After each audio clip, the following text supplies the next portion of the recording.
Salut, c'est Trado, je suis content de vous retrouver pour la mise à jour de l'analyse technique du CAC 40. Et pour commencer, comme d'habitude, puisque c'est la fin de la semaine, on va voir le bilan des différentes stratégies et actions que je vous ai proposées il y a un mois.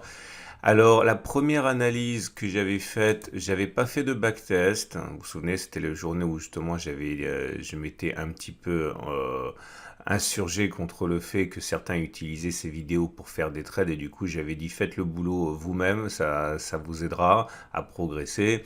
Et donc j'avais mis en avant JC2Co en expliquant que l'action avait cassé une résistance, mais j'avais pas fait de backtest.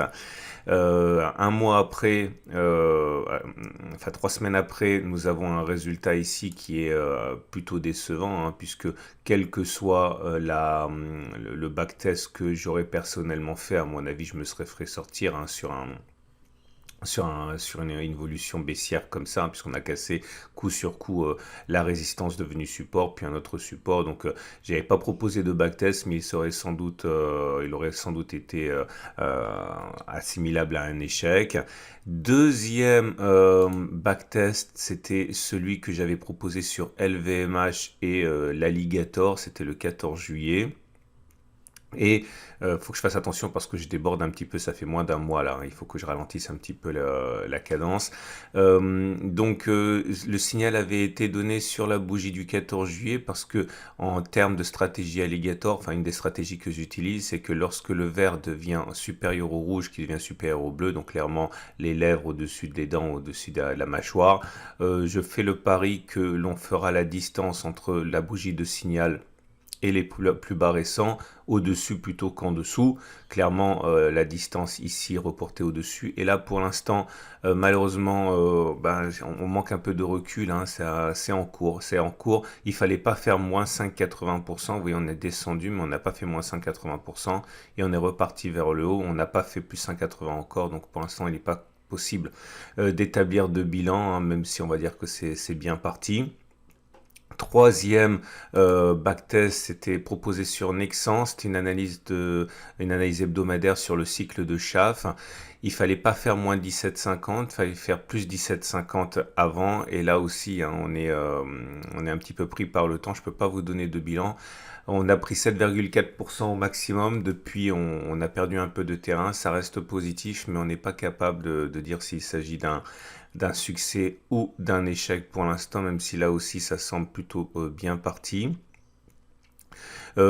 Troisième, pour le coup là on est vraiment capable de dire que c'est un échec puisque c'était Eutelsat Communication.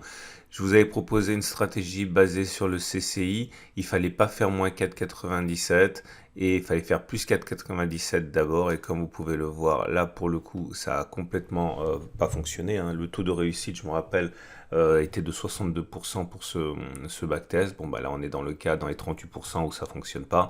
Et c'est donc un échec patent pour la stratégie. Mais attention, hein, je dis ça pour les débutants, c'est pas parce que là c'est bien parti ou que c'est mal parti que ça veut dire que les backtests sont à privilégier sur la base de ce résultat-là. Encore une fois, des fois ça fonctionne, des fois ça fonctionne pas.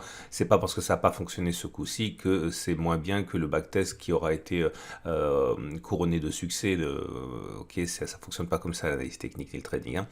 Et donc du coup, comment on est bon, là j'ai fait 4 bilans, enfin 4 actions et 2 qui n'ont pas été encore achevées. Je suis revenu sur le backtest que j'ai fait préalablement et qui n'avait pas non plus suffisamment de recul. Donc c'était DSI 25 juin.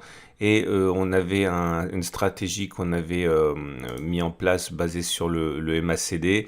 À l'époque, c'était il y a quelques semaines, on avait dit qu'on n'avait pas suffisamment de recul pour juger de la validité ou pas. Bon là maintenant c'est fait, hein. Il s'agissait de parcourir au moins la distance entre le signal et les plus bas au-dessus. Donc là pour l'instant à 17,89 et on avait un stop à 12,40. Donc là c'est un succès. Et un autre que j'avais fait et qui permettait pas de faire un bilan, c'était sur Téléperformance, ça date du 24 juin, et on avait un signal qui avait été donné par le non-croisement haussier M7-M20. À l'époque, on ne pouvait pas faire de bilan parce qu'il fallait faire 2 fois la distance entre le signal et les plus bas récents, donc 5,9 fois 2, on va dire qu'il fallait faire à peu près 12, et au moment où j'ai fait la vidéo, c'était toujours en cours, donc maintenant quelques semaines après, c'est bon, on en a fait au moins 12, comme vous pouvez le voir, on a touché l'objectif, et c'est un succès. Donc voilà pour le bilan des précédentes analyses actions. On va tout de suite passer au CAC 40. Si vous avez, par le biais de cette vidéo, découvert mon travail, je vous invite à me suivre sur YouTube, sur mon blog, sur Twitter, sur Boursorama, sur Facebook. Je suis visible sous le pseudo Tradosaur. Et bien sûr, surtout abonnez-vous à ma chaîne YouTube pour avoir des stratégies tous les jours. Et je ne le répéterai jamais suffisamment, écoutez les vieux, écoutez les anciens, écoutez les podcasts et ceux qui ont eu la gentillesse de venir participer et livrer leurs petits secrets, c'est bien sûr sur le site de la Trado Academy. On passe tout de suite au CAC 40. Et le CAC 40 rajoute une bougie haussière à la collection assez impressionnante de bougies favorables depuis un mois. Hein. On est à 6816. On attend désespérément le retour sur le support journalier afin de pouvoir tester sa solidité. Je vous rappelle que tous ceux qui ne sont pas rentrés sur cette bougie de cassure de résistance attendent un pullback, enfin un throwback dans ce sens-là, pour entrer et viser des plus haut, mais attention parce que plus on attend, plus on tombe de haut et plus on risque de traverser en fait ce support journalier. Donc il faut faire vraiment très attention, ça commence à devenir un petit peu critique là en termes de timing. J'y reviendrai dans le trade du jour, mais pour l'instant, encore une fois, il n'y a aucune raison de penser que nous soyons à l'orée de la fin de la tendance haussière. Hein. Pour l'instant, tout ce à quoi on s'expose, c'est une résistance, un support plus éloigné et une consolidation plus marquée. Déjà là, pour l'instant, vous voyez, c'est de la science-fiction, mais si on devait lundi entamer une correction, le premier niveau qui intéresserait les traders, il est à 6696, 23,6%. Si on va là, on ira sans doute chercher le support journalier. Donc vous voyez, ça correspond déjà pour l'instant, si on devait entamer une correction lundi, à une baisse de 2 à 2,7% pour aller chercher. Sans compter que si on va casser les 23,6%, on ira chercher les 38,2%, ça voudrait dire 3,2%. Donc voilà, c'est ça que je n'aime pas quand il n'y a pas de consolidation, c'est que forcément après, on assume les conséquences de cet excès. Et donc pour l'instant on va dire je ne remets absolument pas la possibilité pour le CAC 40 d'aller plus haut, mais la consolidation sera plus marquée. Hein. On peut toujours établir en juge de paix une oblique ici qui est bon voilà, à peu près comme ça quoi. Hein. C'est pas très propre, mais bon, en tout cas elle n'a pas été cassée. Je rappelle que ça sera une alerte sérieuse quand on le cassera, signant le début sans doute de la consolidation vers le support journalier des 6688. Hein. On a atteint l'objectif, le troisième et dernier objectif délivré par la figure d'élargissement. Je vous rappelais que le premier, on avait une figure d'élargissement ici. Tout ça c'est expliqué dans le pack tout Trado. Hein. Premier objectif, c'était d'aller chercher le dernier point auquel on a accroché la partie haute. Puis on est allé chercher le deuxième objectif. Et le dernier objectif, c'était de prendre la hauteur de la figure que l'on reporte au-dessus du point de cassure. Autrement dit, l'objectif, c'est d'aller chercher ce niveau... non, je raconte n'importe quoi. Ce niveau-là. Donc, je duplique au-dessus. Voilà. Non, je raconte des bêtises. Je confonds avec une autre action que j'ai analysée. On n'a pas fait l'objectif. L'objectif, c'est d'aller chercher justement les 6960. Hein. On a également... ah oui, parce qu'il y a un objectif intermédiaire. Ça y est, je me rappelle. C'est de prendre la hauteur de la dernière oscillation complète, reportée au-dessus. Et par contre, cet objectif a été touché. Voilà. Mais pas le dernier objectif, c'est le troisième objectif.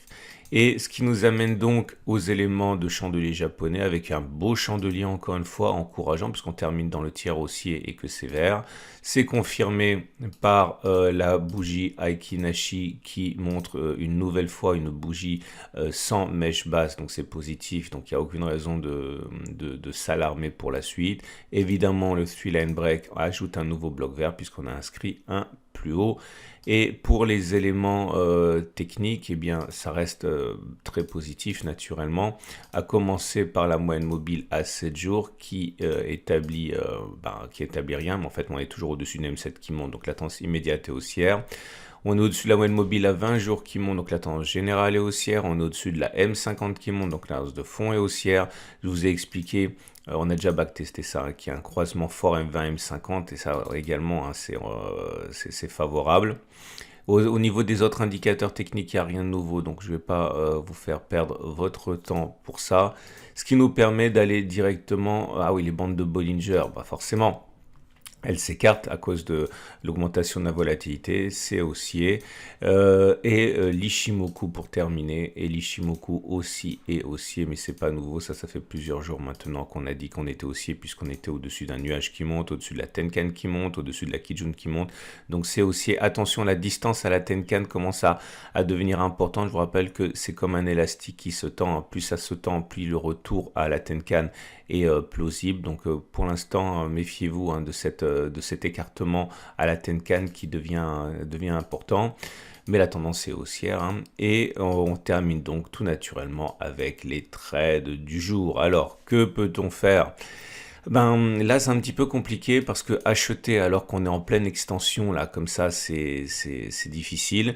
Les traders attendent sans doute que l'on revienne sur le support journalier pour acheter plutôt qu'acheter maintenant, parce qu'ils mettraient sans doute un stop loss en cas de clôture en dessous. Donc ça, c'est la première solution. Si vous voulez spéculer à la baisse, je ne vois pas comment justifier une spéculation à la baisse si ce n'est qu'on ait beaucoup monté. Mais le fait qu'on a beaucoup monté ne justifie pas en tant que tel une spéculation à la baisse. Donc la seule façon d'éventuellement tenter un trade baissier, à mon avis, c'est soit d'avoir un stop super large du genre, voilà, je fais pas le pari qu'on va aller chercher le support, donc on va faire 2%. Vous mettez un stop il faut que le ratio gain-risque soit intéressant, hein, donc on va dire à 1%. 1,5%, comme ça si vous avez raison vous gagnez plus que si vous avez tort, mais bon c'est risqué quand même, ou alors rentrer en plusieurs fois. Ok, vous dites il est hors de question de penser qu'on puisse monter encore 3%, et vous construisez une position petit à petit pour viser ensuite le retour sur le support journalier. Mais attention, ça c'est il faut être quand même expérimenté, je ne peux pas vous encourager à le faire. Quant à moi, je suis un petit peu embêté et je vais vous expliquer pourquoi. Vous savez que je suis rentré sur cette bougie et vous savez que mon objectif, c'est d'aller chercher juste en dessous des 6300. Pourquoi? Parce que mon stop loss, il était en clôture en dessous de 1,89. Je vise généralement 1,5 mon risque, hein, donc ça veut dire aller chercher voilà, les 6900. On n'est plus très loin, un peu moins que 6900. Le problème, c'est que vous savez aussi, j'ai pris ce trade sans backtest dans mon sens. Je l'ai pris simplement parce que j'avais dit que je le ferais. Je l'ai fait. Bon, si vous découvrez mon site, vous comprenez rien à ce que je raconte, mais ceux qui sont des habitués le savent. J'avais pas de backtest en ma faveur, j'avais simplement le fait qu'on avait cassé une résistance. Et là, mon problème, c'est que je reste dans ce trade sans avoir, encore une fois, de choses concrètes dans mon sens. Donc, si c'était un trade personnel, je vais dire, là sans doute que je prendrais une partie de mes profits, je mettrais mon stop loss en cas de retour sur mon point d'entrée. Ok, c'est ce que je ferais normalement. Mais dans ce format pédagogique où je dis à l'avance ce que je fais et je m'y tiens, je vais laisser courir la position. Donc l'idée, hein, c'est d'aller chercher, je l'ai déjà dit, un peu moins de 6900 parce que ça m'aura donné un ratio gain-risque suffisant. Donc voilà, on en est plus très très loin, mais on n'y est pas encore, hein, un petit pourcent à aller chercher.